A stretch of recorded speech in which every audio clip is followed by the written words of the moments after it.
Yo guys, Mike for Sim Racing 604 and welcome back to Assetto Corsa. Say hello for the first time to the Formula RSS 4, the 2024 edition from Race Sim Studio. Yes, a new mod from RSS. Always a good day when we see that.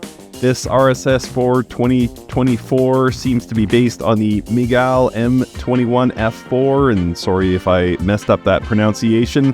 First, let's take a look at what this car actually is. So the Miguel M21 F4 car, obviously a Formula 4 car, so we're talking 3 performance steps down from Formula 1. It's a well-known car in the world of junior single-seaters. These cars are known for being very responsive on track. It's not going to have that breakaway speed that we're used to with the likes of Formula 1 or Formula 2, but at the same time extremely precise and rewards good driving. And similarly, it will punish bad driving. So this is not the first Formula 4 car that has come to Assetto Corsa courtesy of Race Sim Studio. If we go back about 5 years, they had the original RSS 4. It's notably absent the halo that we sort of take for granted in single-seaters these days, but just the same, it was one of the early cars from RSS and helped build their name. But we now have this 2024 edition, and frankly, it doesn't feel like an evolution of the previous RSS 4. This one feels all new. The performance is fantastic. The level of detail is fantastic. The sounds are all new, etc., etc., and really summarizes how far RSS has come in their many, many years of modding for Assetto Corsa. So again, always a great day when we get new content from RSS. This is the first of what will hopefully be many in the coming roughly year from Race Sim Studio. They're already teasing their next release. So for now, we have this new RSS 2024. Let's go ahead and get it out on track and see how it performs. All right, so here we are in the pits with the 2024 RSS 4. Just before we get on track, let's take a quick look at the setup options here. Gearing, we have a short gear set and a long gear set. As you can see here, max speed in kilometers per hour, 252 with the longer gears and 230 with the shorter gears. Here at Sonoma, I'm thinking 230 should suffice. Tires, we have just 2 compounds, slick and wet. You can see those groove tires being fitted when I choose the wet. Fuel, maximum of 45 liters. 30 is the default.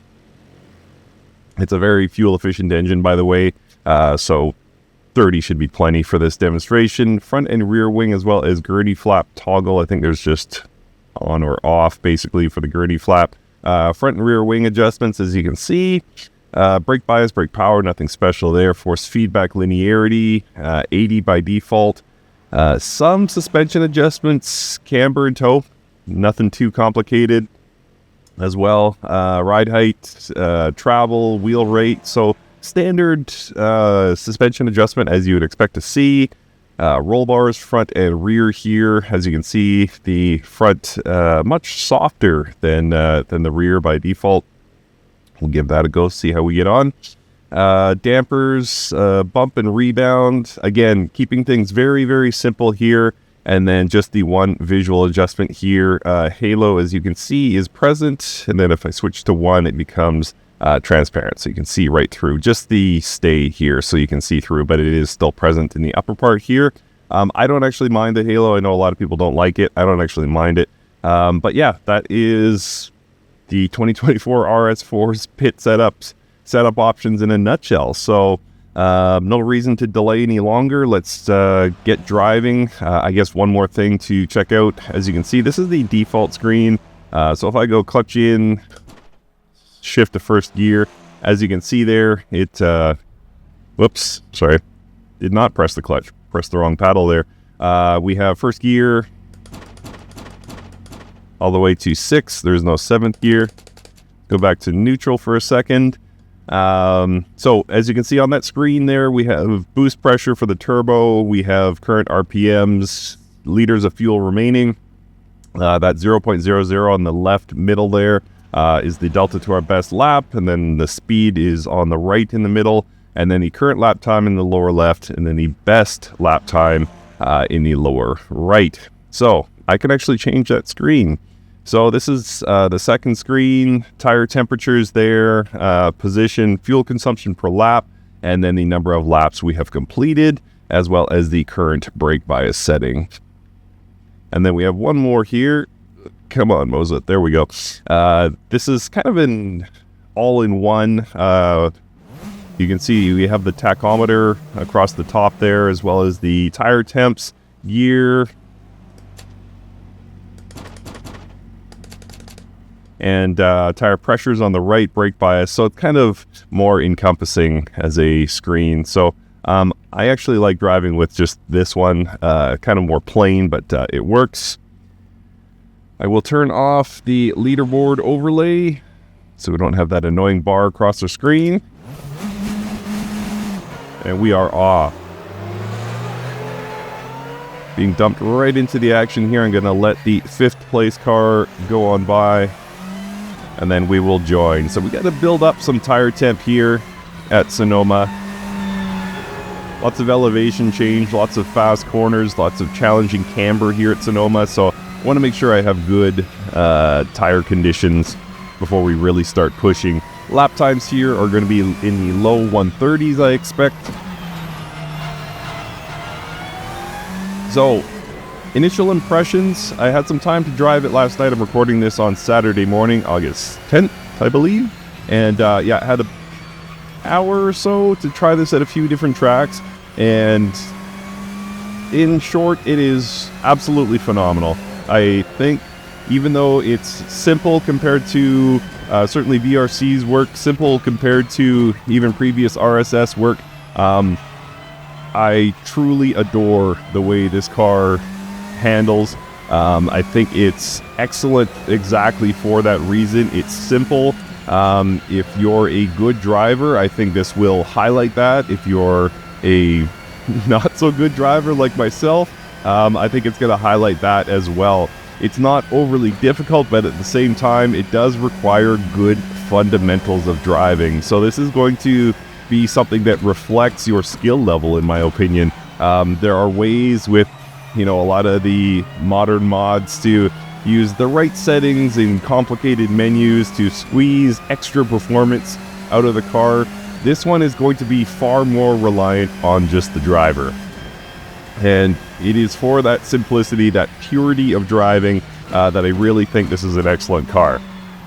So as mentioned, we're going to get some tire temp built up here and then start pushing, and it'll highlight exactly why I put myself into the second category there of not so great drivers. But yeah, it's still, even as somebody who's not going to compete in any esports competitions anytime soon, it is a very, very enjoyable car to drive. I know we have this in iRacing. I have not personally tried it, but I know people really enjoy it over there. And it's a tremendous, tremendous mod in my opinion. And yeah, I think it's, to a degree, it's for everyone. I think if you're somebody obsessed with, the big names of Formula One and the, level of engineering behind that, I get it. I'm a fan of that too.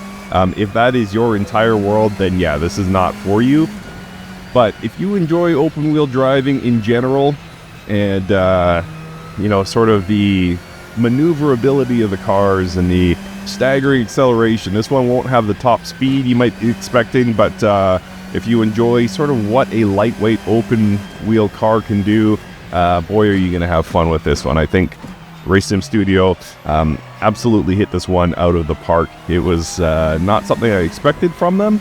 I was a fan of the outgoing RSS 4, although I find that one difficult to drive. It's like brakes, acceleration, steering, choose one. Don't you dare try both at once, or any combination at once, because you're going to pay for it. But this one is a lot simpler than that. But just the same, I was a fan of the car, and didn't really see a new RSS4 on the horizon from RaceSim Studio, but they did bring it to us, and again, I think the world of it. So well done to RSS. All right, we should be doing okay here on temperature. Let me just confirm that. Yeah, building, certainly building. So looks like we're doing a little better at the rear of the car. Sorry, I don't know why my screen button isn't working all that well. There we go. Tire pressure, pretty consistently 23 all around. Tire temp, the front's staying cooler than the rears. but I think we're fine. I think we can start to open this up. So I'll try and get a pass done here, and then we should have some track to work with. That white screen is a bit much. I find it distracting. So we'll go back to black, and then we'll start pushing and kind of detailing what it's like to drive closer to the limit of this car, if and when I can ever get by this fellow 2024 RSS 4 car. There we go. A little later on the braking there. No locking, thankfully. All right. And we'll see if we can claw this back to like a 133, 134, somewhere in there for lap time. So yeah, feels very stable. The force feedback is absolutely phenomenal. I think regardless of what you feel about the car as a whole, I think there's no denying how good it feels through a wheel. The level of feedback the game is offering, telling you what these tires are doing, I think is frankly hard to beat. I don't know many cars that feel this good and offer this much information through my wheel. So well done, RSS, again. And we're coming over the crest here. This is where the car might struggle a bit to understeer. It's not biting those front tires despite that soft edgy roll bar. The front tires do struggle a bit for grip. It could be temperature related, as we saw on the second screen there. The front tires running comparatively cool next to the rear tires, but yeah, so maybe there's some setup work to be done there. Get a little bit of extra temp built up in those front tires to help us get a little more turn in, a little more bite on the turn in, I should say. And we're up to 2.5 here, making up time rapidly. This is where we got stuck behind the other RSS 4 last time around. Oh, and I could have taken that flat if I had had a cleaner line. 2 seconds up. And again, trying not to lock, a little bit of understeer there. You could feel it through the wheel, or I could feel it through the wheel. But nothing that's going to destroy my lap. This will be in the 134s, I believe. 135.1. 135.2 actually. So let's see if we can find a bit more speed here. Yeah, I'm really struggling with that understeer for some reason. I didn't really notice that as much last night. Perhaps I was tired after a week of work, but it just wasn't as apparent. Oh, and there we go. Tried to get that front end to turn in. It just wouldn't do it. But yeah, that's it seems like something you'd be able to resolve in setup. Not as if the whole setup is a mess. It's just some pretty pronounced understeer. I'm sure those well-versed in setups could erase that quite quickly. Woo, little step out on the front there.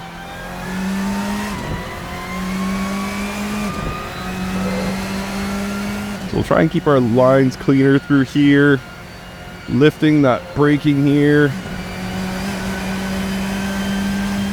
And again, we want to hug the inside. Try and maintain 6th gear. Oh, not even close to flat. Come on, Mike. Wow. That did not work out at all. I think I might need a lift there after all. All right, so we lost a couple of tenths there through the final corner. We're still going to be into the 134s, which is good. And we're coming up to another car. We'll be on them very soon. And something to note about the gearing as well, as we saw in the setup menu. Top speed here with these shorter gears of 230 is fine here at Sonoma. I would say that you can forget there's a first gear in this car. I think even on the longer gear ratios, or gear set rather, yeah, first gear is just kind of useless. There's enough power from this engine that, you know, second gear is good enough for even the low speed hairpin corners. Possibly like a Macau hairpin or something might require first gear, but I think broadly you're good going no lower than second. So that's just a little note from me. But yeah, just pure pleasure. Like, I feel like I could drive this And this is the way I feel about RSS's GT3 cars as well. Like, the driving experience is just so pure. Even if it's not a car you particularly follow in the real world, the driving experience is just so pure that you just want to keep this up forever. You just want to enjoy yourself and, you know, learn the subtleties of driving it. And I think I'll probably do a Nordschleife lap because I'm a content creator and we can't resist that track. But yeah, like, it just gets your mind in that what can this do for me mode. And super fun, super engaging. You're not mindlessly scrolling through menus. Not mindlessly, but you're not constantly scrolling through menus trying to figure out what new settings do. It's a simple car compared to a lot of the mods we get in Assetto Corsa these days. But again, focus is the driving experience. The focus is the purity of your lap. So just unbelievably good car. And tip of the hat to RaceSim Studio because they have absolutely crushed this one. And we know it's going to be a busy couple of years for RaceSim Studio. On their Instagram, they posted about some of their upcoming projects, of which there are many. They are certainly showing no signs of slowing, even with Assetto Corsa Evo looming. It seems like the RSS team will continue to give us lots of new content. Number of GT3 cars coming. Whoa, tangled with the fellow RSS4 there. I reached for my clutch thinking anti-stall. There is no anti-stall system in this car. No starter either, which is interesting. That had been something, I believe VRC was first to market with the starter. RSS has put it on at least one car, maybe two cars, but no starter here. It's just you boot into the session and you're good to go. And yeah, no anti-stall system, so I didn't need to reach for the clutch like that. One of the few extra features I have noticed, kind of CSP based, I mean, there is a number of CSP based features like improved suspension and what else did we get? I can't exactly recall, but it's in the owner's manual that comes with the car. But anyway, it's a better driving experience if you have custom shaders patch, and I'm glad to see RSS made the custom shaders patch version of this car the default, but it's just a quick batch file, I believe, if you want to install the vanilla version, for those of you still not running CSP. But yeah, one of the few features I've noticed with the CSP version that really goes over it above the vanilla AC version is a pit limiter. So I have a pit limiter mapped here. So that's going to hold me to 80k, drops me slowly at first, but once I get below 80k, that is my maximum. So your default Assetto Corsa pit limiter still works as expected, but if you just want to manually have a pit limiter, I don't know why people would do that, but if you want to manually use a pit limiter, you can do so. So interesting, of all the features they could have brought to the car, it's interesting that that is the one they chose, given that Assetto Corsa does the legwork for you on pit limiter. So I'm not really sure what RSS was going for by including that of all features, but just the same, it's there. And RSS has also mentioned that the intent is moving toward cars you could use in a league rather than just sort of one-off cars, and I really respect that. That's a good idea, because, you know, I own 50-ish RaceSim Studio cars, of which I think I've paid for all but one. So, you know, I've given them a ton of money, and a lot of them, unfortunately, do kind of end up being cars you just sort of forget about. So, it's good to know that they're sort of aiming the car toward repeated use. If you're part of a league that uses a specific car, obviously you're going to get a ton of use out of the car. So, that's good. It's not just shiny and new for the sake of being shiny and new. They are starting to aim things toward, repeated use and joining a league with your friends and, getting a car like this out on the road once per week, maybe several times per week.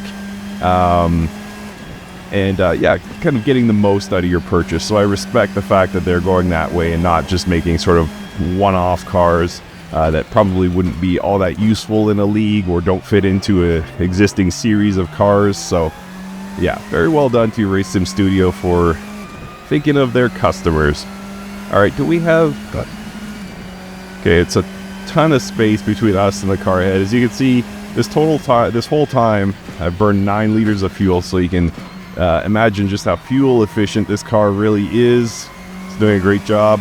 What I was going to say is, I think we'll set one more PB and then probably wrap things up here. But just huge fun. And the takeaway from this video is that I absolutely endorse this car. I think it's excellent. I do find a little bit of tapping on the brakes is helping with that understeer, just settling the car into a corner. Maybe I just can't enter the corner as aggressively as I'm used to, so the problem exists between the wheel and the seat, as they say.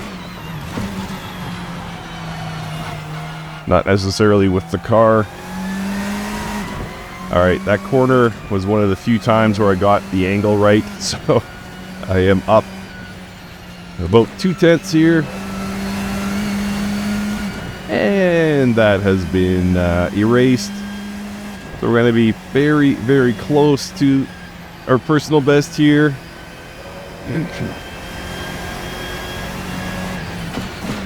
Okay. Big lock. Late braking there. And that'll do it. That's a personal best. Not my prettiest lap. But I did say I was going to set a personal best before we wrapped up. All right. So we will consider that good. But the 2024 RSS 4, I don't even think of it as a successor to the outgoing RSS 4. This is something different entirely. And just unbelievable levels of fun to be had in this car. Again, probably you'll see leagues start to pop up. Who knows how soon, but I expect this to be more of a league car and going to be a fun online racing car, but I'm sure there's good single-player racing as well. But either way, it's probably not going to grab as many headlines as, the Formula Hybrid 2024 or something like that, or some of the new GT3 cars we expect, or hypercars from Race Sim Studio. But that doesn't change the fact that this is a brilliant, brilliant mod and huge levels of fun. Again, it kind of is driver dependent rather than technology dependent. You're not going to find some bonus party mode on this car that just makes you fast and makes you beat all the AI or your friends or whatever. This is a very pure driving experience, and we've seen, my struggles with it on these laps today, and just how it kind of exposes weaknesses in your driving game. So nothing wrong with that whatsoever. This is a good, I wouldn't even say teaching car, but it's a good sort of level playing field that shows your good habits, shows your bad habits. So I am smitten with this car. I think Race Sim Studio did a fantastic job. I would advise you, for the £2 price, or £1.99 I should say, go for it. Go for it. We're probably coming toward the end of the life cycle of Assetto Corsa 1, and the mods are probably going to become more few and far between. It does sound like Race Sim Studio has a lot planned, but other mod creators might be shifting their attention toward the mod possibilities of Evo, once we receive that later this year, hopefully. So, as we sort of get into the twilight of Assetto Corsa 1, these mods are going to become few and far between, and this is certainly one of the best. This is certainly something that I think people will get a lot of hours out of, and again, just massive tip of the hat and respect to RSS for bringing this to us. It's really, really great, and just shows that even though the light may be fading on Assetto Corsa 1, we still have some genius mods available to us, and more to come, I'm sure. All right, thank you so much for watching. I will likely show a replay next, and we will see you next time.